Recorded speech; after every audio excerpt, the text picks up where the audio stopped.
Good morning, everyone. It's Joker, and today we are back with another slime video, and this one took a long time.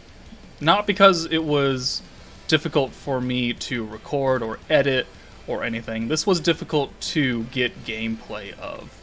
So, EX3 Water Tempered Edge. Pretty difficult if you don't have the water team, right? You need the stacking water, you need, Shion to give that extra support. Hinata is out, and, she has a lot of damage to herself.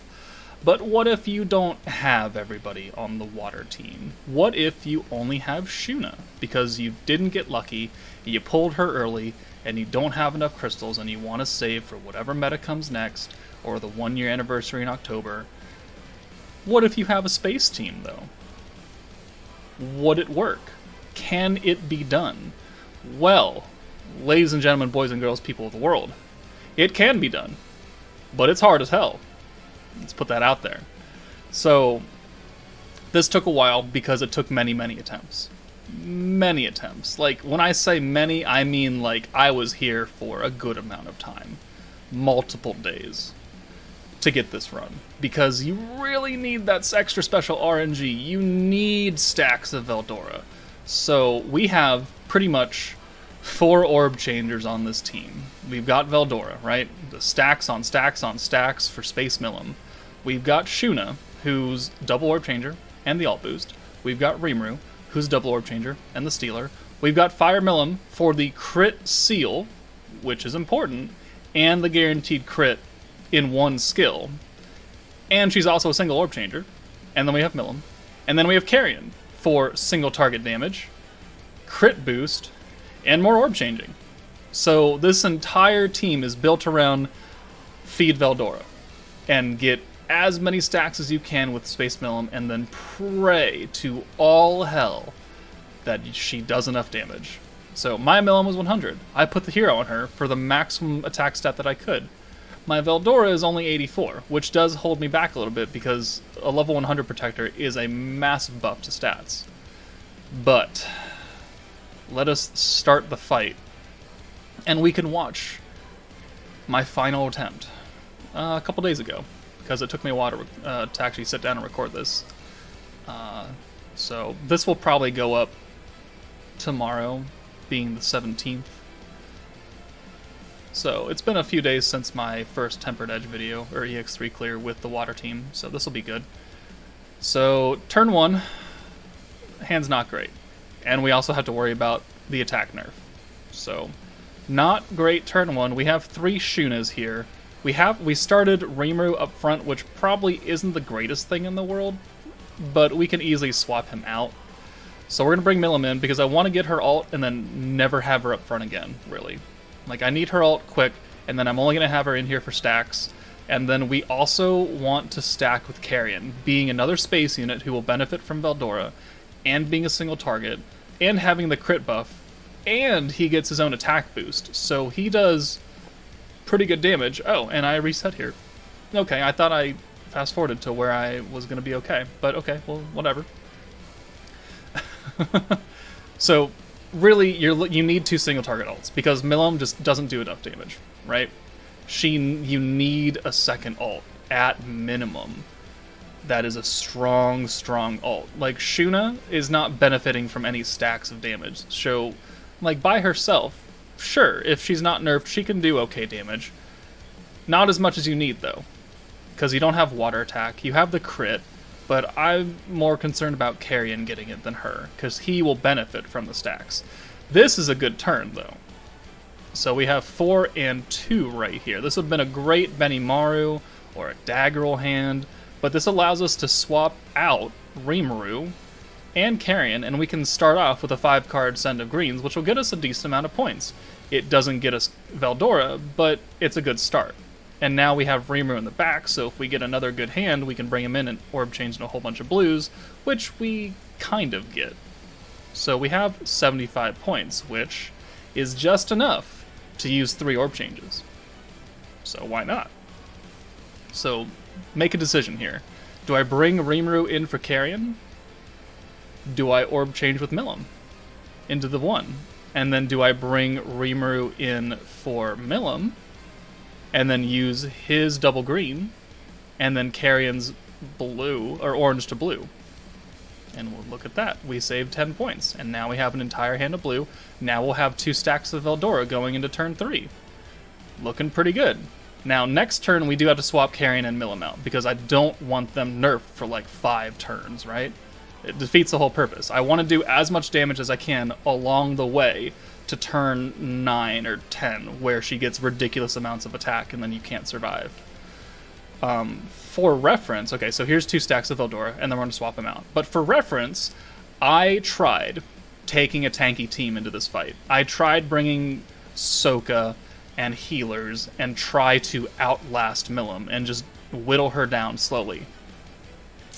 That doesn't work, because obviously you can't crit her if you don't have a crit sealer, and you can't pierce her because there is no pierce ceiling yet. So that doesn't exist in the game. Say hello to the cat. Say hi. Don't look at me, look at the camera. There you go. Alright. Cat cam is done. Anyways. What was I going on? Oh, right. On turn 10, she boosts her magic and fire attack, and her crit and pierce rate and power. And then turn 12, she does it again. And then turn 14, she does it again, until she has 100% fire and magic attack, and like 50% pierce power and crit power, and like 80% rate for crit and pierce. I don't care how much defense and guard you have, and how much health you have on that turn. You will die. And I did die. I only had 1 unit left at turn 14, because she killed everybody else. Even if I was healing. I brought Romorus for the giant heal. Doesn't matter. You can't outlast this. You have to kill before she gets that strong, which means you are hard limited to turn 9 or 10. And turn 8 if you really want to not push it and have everybody alive. So you really got to focus. So now we have Carrion and Millum. They have their ults. We're going to get stacks with them. We're going to orb change again, and then we're going to swap everybody out, because I only want them up front when they're getting stacks of Eldora. But thankfully, the 3 characters we can swap out for are all orb changers. And we're going to have a decent amount of points, because, you know, we're stacking with Eldora pretty quickly, all things considered. So another 6 card send to blues. That'll get us another, okay, almost 2 stacks of Eldora. 156 points. Turn, I think, yeah, turn 8 is where her defense goes away, but she again retains her pierce and crit resistance, so Millum has to stay alive. The only sacrifice unit that we have on this team is Rimuru. If anybody else dies, the run's dead. It's dead. There's no point in trying, because you just don't do enough damage. You need Millum's crit seal and her crit buff. You need the ult boost from Shuna. You need both single target ults from Carrion and Millum, which really restricts you to, please God, only hit Rimuru. And don't hit him too much. Because I don't want him to die either, really. So let's get another stack of Eldora in. And then we can't swap anyone else. So we're just going to send these Shunas. They'll get her ult, which will be cool. And her attack nerf is leaving next turn, so we can at least send an ult with her. And we have another stack of Eldora. Carrion's looking a little low. Don't really appreciate that. But I don't want to use any buffs and save them, because in the event that she kills 1 or 2 people, those 1-turn buffs that I'm trying to save in the back will negate itself when the new unit comes in on that same turn to replace the dead unit, and then the buff goes away. Drago will go away, the crit buff from Carrion will go away. Like, you don't want to hold on to buffs that way, because chances are someone's going to die, and it's going to ruin you for needing that buff again. So there's no point.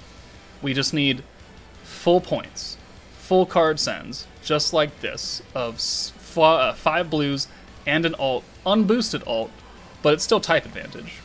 She still has an attack nerf. What am I talking about? Okay, we do 1 damage. I forgot that. I thought she did more than that.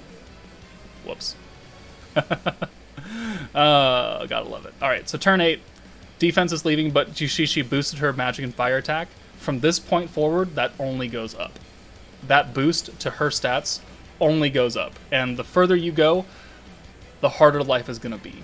So you're looking to kill turn 8, turn 9, turn 10 if you're pushing it, but on turn 10, I think she ults you, and she will kill someone.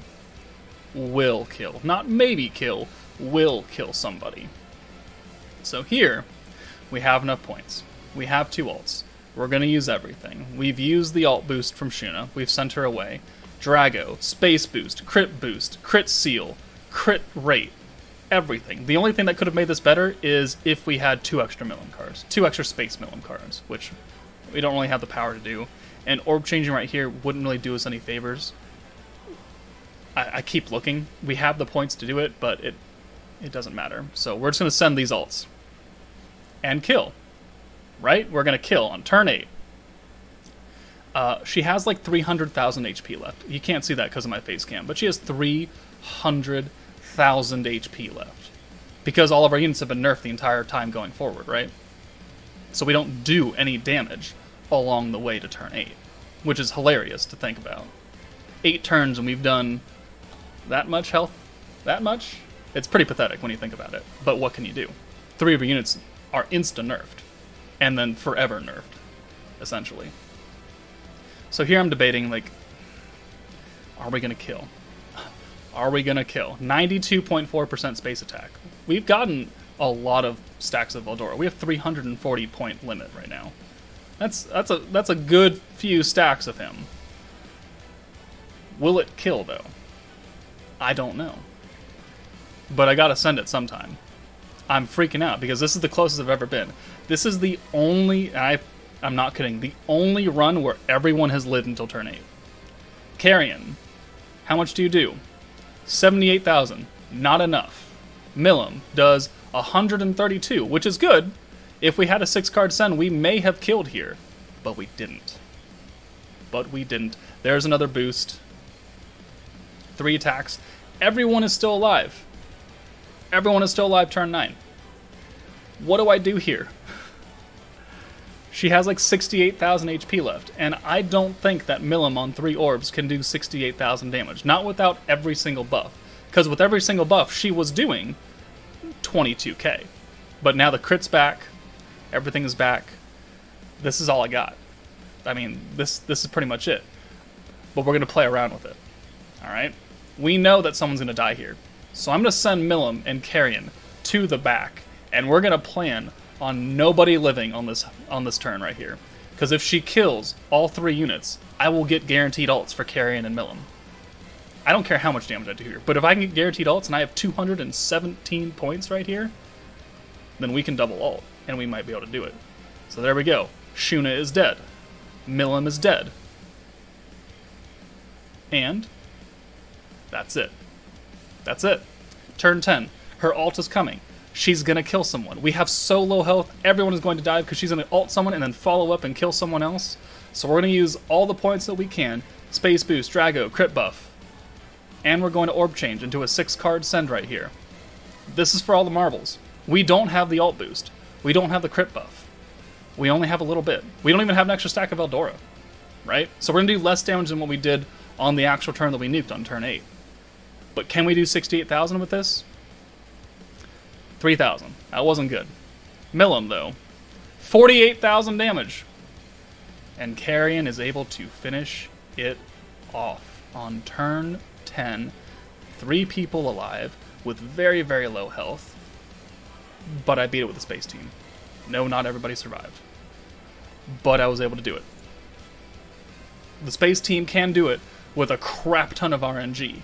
And I think, really, unless your team is actually full level 100s with full, like, across-the-board awakened gear, I think that you're going to have to roll with that sacrifice turn. Because you have to plan on someone dying between turn 9 and 10 to give you another ult on the back line so you can do enough damage in bulk to get her health very low. And then pray that you have enough orbs to follow up. Or just have...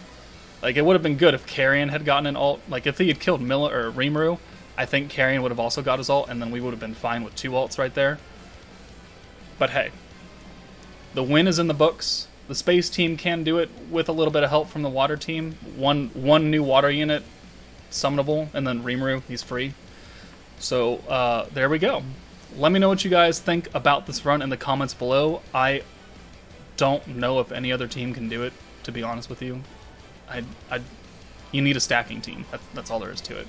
And if you don't have the water team, you don't have the space team, this is out of your reach. Unless someone magically found a way to do it better. of which then please let me know in the comments. But that's it for me, guys. Take it easy, and I'll see you later.